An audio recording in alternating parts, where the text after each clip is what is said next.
शिल्पा शहर की पढ़ी लिखी और होशियार लड़की है, जिसकी शादी उसके पापा के सालों पुराने वादे की वजह से गांव के विकास से हो जाती है।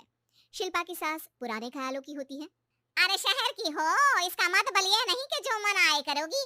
घर के कुछ नियम है जो तुम्हें भी मानने पड़ेंगे। हाँ मम्मी, मुझे रीति रिवाज से कोई दिक्कत नहीं है, पर ऐसे नियम जिनका कोई मतलब ना बने, वो तो गलत है। हाय, देखो तो, अरे घर आए एक दिन पूरा नहीं हुआ और सास से जुबान लड़ाना भी शुरू। नहीं हो, बहू हो, अपनी हद में रहना सीख लो। हाँ, इतने में विकास भी वहां आ जाता है। माँ, मुझे लगता है शिल्पा को घर रहने की जगह दुकान चलना चाहिए। इसकी नई चीजों की समझ और सोच हमारे बिजनेस के लिए बहुत अच्छी रहेगी। बेटे की बात सुनकर माँ को बहुत गुस्सा आ जाता है। अच्छा, अरे बीवी के आते ही तेरे तो सुर बदल गए। अगर ये दुकान जाने लगी तो गांव में क्या इज्जत रह जाएगी हमारी है? लोग क्या कहेंगे? ये कहीं नहीं जाएंगे बस। हाँ, माँ के आगे और कुछ बोले बिना विकास वहां से चला जाता है और सास शिल्पा को घर के कामों में लगा देती है। उसी रात विकास और शिल्पा साथ बैठकर बातें कर रहे होते हैं। मम्मी ऐसा क्यों सोचती हैं कि औरतें कुछ नहीं कर सकती, और उन्हें लोगों की इतनी चिंता क्यों है? पापा की डेथ के बाद माँ ने दुकान संभालने की कोशिश की थी, पर लोगों ने उल्टी सीधी बातें सुनाकर उनका आत्मविश्वास इतना गिरा दिया कि वो कुछ कर ही नहीं पाई और सोचने लगी कि शायद औरतें ये सब कर ही नहीं सकती, इसलिए उनसे भी नहीं हुआ। लोगों की यही तो दिक्कत है, उन्हें अपने से ज्यादा दूसरे की जिंदगी में स्वाद आता है। वैसे लोग जिनसे डरते हैं ना, उन्हें ही तोड़ने की कोशिश करते हैं। आप फिक्र मत करो, मम्मी की सोच बदलने का तरीका है मेरे पास। और अगले ही दिन से शिल्पा अपनी सास की सोच बदलने और लोग क्या कहेंगे के डर को खत्म करने की जद्दोजहद में जुट जाती है। मम्मी आपको पता है, गीता बबीता, अरे जिनके ऊपर दंगल फिल्म भी बनी है। मैं फिल्म बिल में नहीं देखती। हाँ, वो हरियाणा की लड़कियां हैं, दोनों रेसलर हैं। उन्होंने जब ये शुरू किया था ना, तो लोगों ने बहुत बातें बनाई, बुरा भला बोला, मजाक भी बनाया, लेकिन उन्होंने ना किसी की सुनी, ना अपने ऊपर से विश्वास खोया और ना ही हार मानी। और देखो आज किस मुकाम पर है। अरे तो ये सब मुझे क्यों सुना रही है? हाँ, नहीं नहीं, बस ऐसे ही, हमें अपने आसपास की खबरें तो रखनी चाहिए ना। ऐसा कहकर शिल्पा अपनी सास को सोच में डालकर वहां से चली जाती है। अब शिल्पा हर दिन दुनिया के अगेंस्ट अपनी हिम्मत से सक्सेसफुल बनने वाली लड़कियों की कहानी अपनी सास को सुनाने लगती है। इसी तरह कुछ समय बीत जाता है। और माँ, आजकल बहुत चुप चुप रहती हो, सब ठीक तो है ना?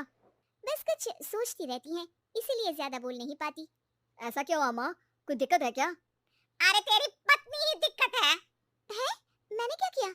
अरे रोज मुझे कुछ समझाने के मकसद से एक नई कहानी सुनाती है, पर खुद नहीं जानती कि मुझे सब पहले से पता है। हाँ, तो फिर दिक्कत क्या है माँ? लोग क्या कहेंगे? अरे उनका तो काम ही है कुछ ना कुछ कहना। आप ये सोचो कि उन्हें नजरअंदाज करके हम साथ मिलकर किस ऊंचाई पर पहुंच सकते हैं। बेटे और बहू की बातों से सोच में पड़ी माँ वहां से चली जाती है। अगली सुबह सबसे पहले तैयार सास आवाज लगाकर बेटे और बहू को बुलाने लगती है। अरे कहाँ सोते पड़े हो दोनों? किसी को घर में कोई काम नहीं है का? हाँ। सास की आवाज सुन शिल्पा भागती हुई कमरे से बाहर निकल आती है, जिसके पीछे विकास भी बाहर आ जाता है। मम्मी, आप इतनी सुबह तैयार होकर कहाँ जा रही हैं? अरे किसी नई शुरुआत से पहले भगवान का आशीर्वाद बनता है या नहीं? मैं सीधा दुकान जाऊंगी, तुम काम निपटा कर आ जाना है। सास की बात सुन शिल्पा और विकास खुशी से फूले नहीं समाते। ये हुई ना मेरी माँ वाली बात। पूरा परिवार मिलकर दुकान पर काम करने लगता है, जिसमें विकास और उसकी माँ दुकान संभालते हैं, तो शिल्पा काम को ऑनलाइन डाल शहर और इंटरनेट का काम संभालने लगती है, जिसे देख गांव में लोगों के बीच गॉसिप शुरू होते देर नहीं लगती। और अब क्या विकास भाई, अकेले काम संभल नहीं रहा था तो नौकर रख लेते हैं, और तो कोई यहाँ लाने की क्या जरूरत थी? इन्हें घर में जो काम बोलो वो तो सही से करती नहीं, यहाँ आकर तो तुम्हें डुबा ही देंगी। अरे भाई साहब, अगर आपके घर की औरतें सही से काम नहीं करती ना, तो हमें उससे कोई लेना देना नहीं। यहाँ आपकी पंचायत के लिए किसी के पास समय नहीं है। हाँ। करारा जवाब सुन बातें सुनाने आए लोग मुंह लचकाए उल्टे पैर वापस चले जाते हैं। वाह मम्मी, ये तो अब दोबारा कभी भूल कर भी यहाँ नहीं आएंगे। I am so proud of you. अरे बहुत हुआ, हाँ काम पर लगो चलो। तीनों आपस में काम बांटकर अपने अपने काम पर लग जाते हैं।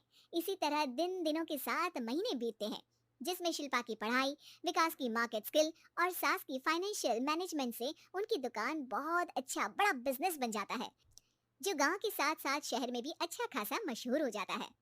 अरे सच ही कहते थे तुम दोनों, लोगों का तो काम ही होता है कहना। अब हमें सुनना है या नजरअंदाज करना है वो तो हमारे ऊपर है। हाँ, आपकी शुरुआत में गालियां और आसमान छूने पर तालियां, ऐसे लोगों का तो काम ही है पलटना।